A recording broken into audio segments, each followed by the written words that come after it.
All right, did some work. As you can see, the shed has been slightly modified. I took off the panel here, like I said. Pretty much, if you watched the previous videos, you saw there's a cutout right here, or a bend, whatever you want to call it. So I took it out, and I just got done framing most of it. Still got some pieces to put in.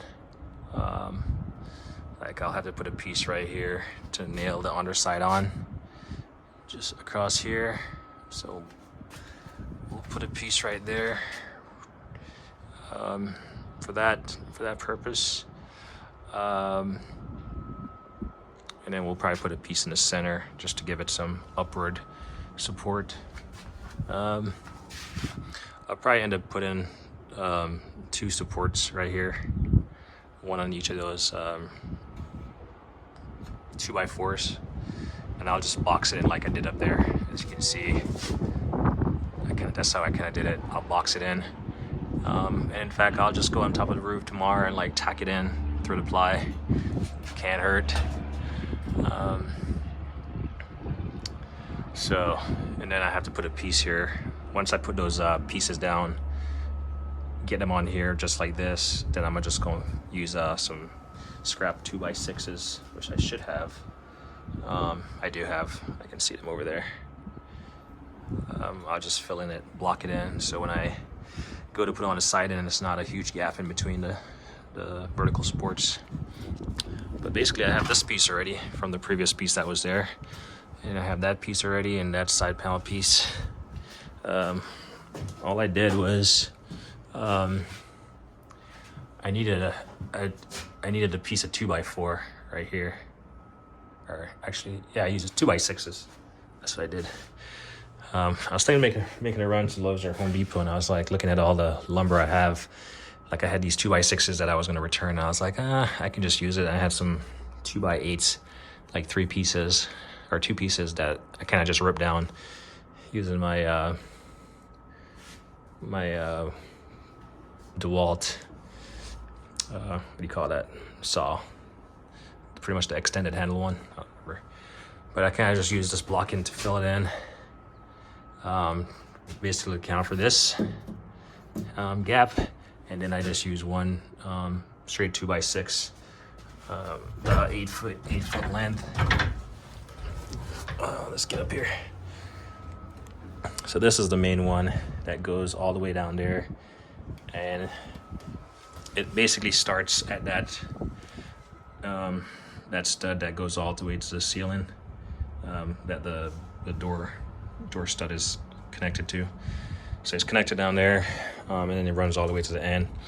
And then I just use 2 more pieces that are connected just to fill in the gap right here. So I got 1, 2, and then a piece of 1/2 inch ply. So basically mirroring the king stud of the door almost is what I did. And then I pretty much did the same thing on this side. 1 to fill it in, you can see it. 1 to fill it in right here, a long one that goes all the way across, 2 to fill in the gap here, and a sheet of ply. On this side, I just got a 2x4 nailed into this vertical stud that goes all the way to the floor. So I just got it screwed in, and then I just tacked something on the side. Well, not tack, I screwed it on the side just to create this piece right here. Like I said, I'm gonna do probably 2 vertical pieces right here just for added structural integrity, strength, and just to have something to screw on. And then I did I used 2 2x6s that were left over that I cut off from the ends of these to create the corner here.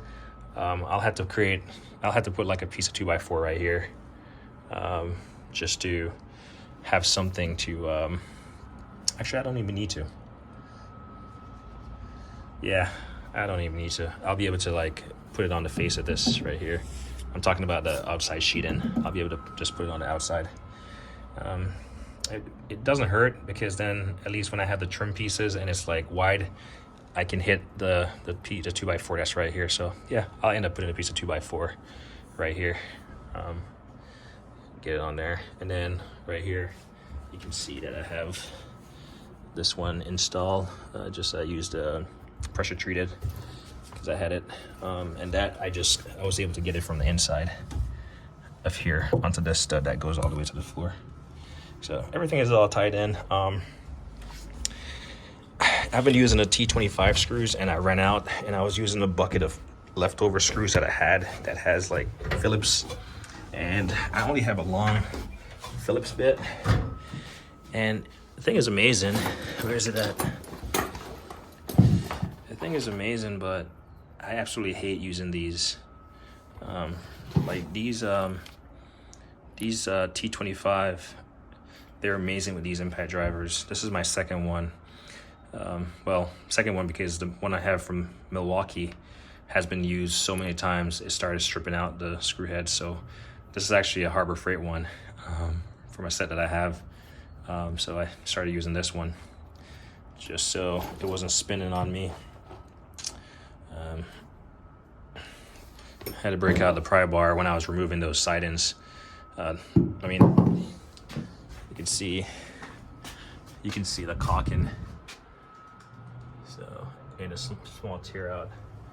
I basically just used my what do you call it?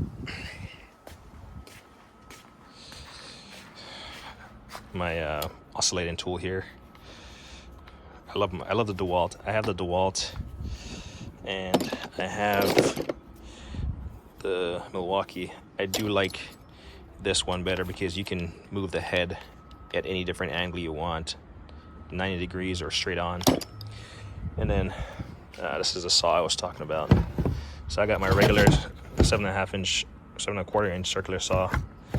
But then this guy today came in really handy for ripping down those 2x8s. So I still got one right here. So I was able to rip down one in a 2x6, and then I had a 2x4 left over. So that came in really handy. I'll eventually do a tour of all the stuff I used and talked about how I used it.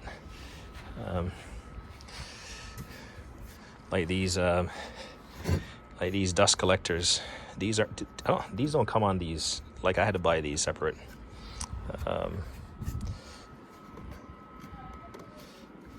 I like this one because you can actually vector it away. You can actually turn it, so you can turn it to whatever direction you want, so it's blowing away, versus these are just meant to hook up a shop vac. You can see, but this thing came in super, man, it ripped the heck out of that 2x8, and it was good to go. Sometimes depends if I'm going on height, I'll use my little small framing 12 volt. So that for ripping, sheets of ply, because I can use it with my little fence here. That for just heavier duty cuts that I don't want to use this for, it bogs down. And like I just brought this out today, this is for the ripping the bad boys. And yeah, I do have some 2x6 blocks that I'm going to use tomorrow. Keep those handy. So yeah, I was going to go to Home Depot or Lowe's to pick up some lumber, but I was like, let me try to use these 2x6s that I have that I was going to return. I was going to use these for the fascia, but I just ripped down a couple of the side ends, minus the groove. So that's what these are. And I painted all of them except for this one, just because I didn't have enough room to lay it flat to paint it. But I'll eventually paint that, so they're good to go up.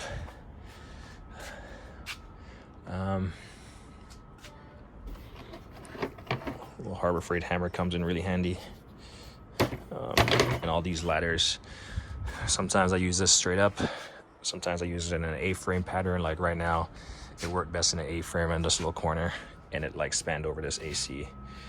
Pretty much this entire structure is built with screws, and initially I was not using any type of hearing protection or anything, and I noticed my ear started like feeling the pressure at night, because this thing impacts, and I'm not sure how many decibel it puts out. I do have a decibel counter. I need to break it out and see when you're impacting something. Down, down, nope, down, down, say down, say down, step down, step down, hey, step down, come on. Thank you. Good job. Are you army green today? Huh?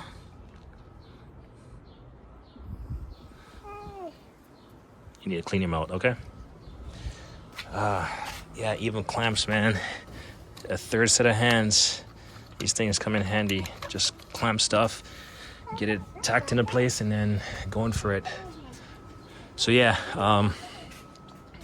tomorrow I'm gonna, for tonight I'm gonna clean up, and then I'm gonna assess everything I need. What are you doing? No. All right. This is why I always take stuff out of power tools. In fact, I'm gonna unplug this. I mean, you can't reach it, but kids do the weirdest stuff. So we'll unplug this. We'll put that down there. And because this is on a slope, we'll kind of lock it in to the backside here, just so it's more over center. It doesn't tip or anything. Yeah, we'll just lock this down. There you go. So that's relatively secure. We'll push this back in so he doesn't run it into it. You got to think of all the things that they could potentially get themselves in trouble. I have a love-hate relationship with this saw. Everything I cut, I can actually see how much it's off. And maybe it was me slightly being off right there, but man, the thing has a wobble to it. So I'm definitely gonna upgrade to a DeWalt. And then try to sell this. I'll keep the stand, even though this thing is crappy right here. I don't mind a stand. I just got to figure out how to get this stupid side come out. To be honest, I don't know why it's stuck in there. Actually, I'm curious if it's stuck because of these clamps. So if I release these clamps, I wonder if it has too much clamping force on it. Nope. Yeah, for some reason it's stuck. If someone knows, let me know. But other than that, this thing works. The side comes out, and I can use it to support. I can adjust it up and down. Adjust it up and down right here. And for the most part, it catches a lot of dust. The only reason I got it was for the 70-degree capability, even though I've never used it, but I'd rather have more than I need. All right, so and then as you can see, this is still opened up because I do have some brackets, but whenever I go to Home Depot or Lowe's tomorrow, probably Home Depot, I'll see if they have a Simpsons tie that is compatible with these 2x6s, and I'll just put it in the corner here. I use a clamp to pull it tight. And that's something, when I was building this corner, this one was slightly out of square. Like if you put a square right here, I mean, you can see it. I can see it. I know it's out of square right here. And that out of square was translating over here. And so I had to bring it back in. So that should be back in square for the most part. Visually, it's not that noticeable, but it's definitely noticeable when you try to cut pieces, and you can't cut it square because, well, it's not square. So if we put our framing square up against it, you can see the gap right there. So something. Oh yeah, so this is the Jorgensen 72-inch clamp. I really like these clamps. I believe I got 4 or 6 of these. Really strong. They do have some amount of flex to it. I think I'm gonna get the ends and just get some black pipe of different lengths, make it more user friendly. Let's go look at the square. And then magically, this is the only ladder that fits in between here. So I had to lower this ladder earlier. So I had to tack the door. I had to put 2 screws on the outside because I only had 2 on the center just to hold it in place for fit-in purposes. But then I put 2 screws on the exterior to hold it so it can bear my weight. So this is slightly, I'll have to pull it in, and it will be in square. So you can see the gap. So it might have a slight out of squareness, but it's not going to be as aggressive as this bad boy. Let's see. There we go. And you can see. I mean, so I'm not sure where it went off, but it went off somewhere. That's the gap I'm talking about right there. It should be touching the wall. You shouldn't have a gap right there. And he's back. After I'm done with that, I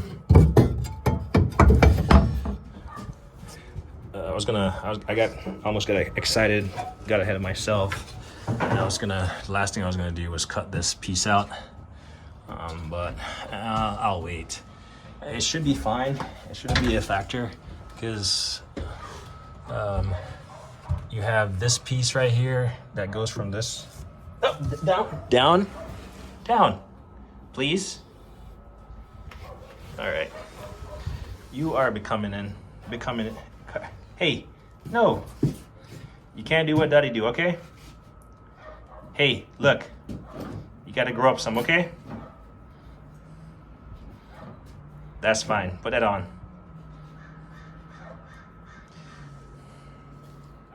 Is that how you're gonna wear it? Huh?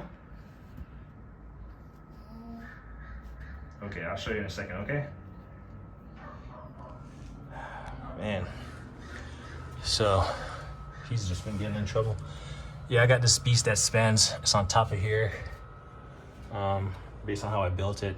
But then you got these pieces that are like connecting, tying into the sides, and they span the entire distance. So not so much worried about taking this out or this, because this is gonna come out. And then, like I said, this is gonna come out. I thought about initially not taking it out, but I'm gonna take it out. So I'm gonna take that out and then take this little piece out. And then this piece is gonna stay in there because it's part of the structural corner of the roof. In theory, I might be able to take it out, but I don't feel like going through the trouble of finding out whether or not it works or not. So, what's up? Show me a hammer. Show me the hammer. Where's the hammer? Can I have the hammer? Can I have the hammer? No? You haven't been watching any Blippi? Huh? You haven't watched Blippi? Carter knew what the hammer was. That means you need to start watching some Blippi, okay? Say Blippi.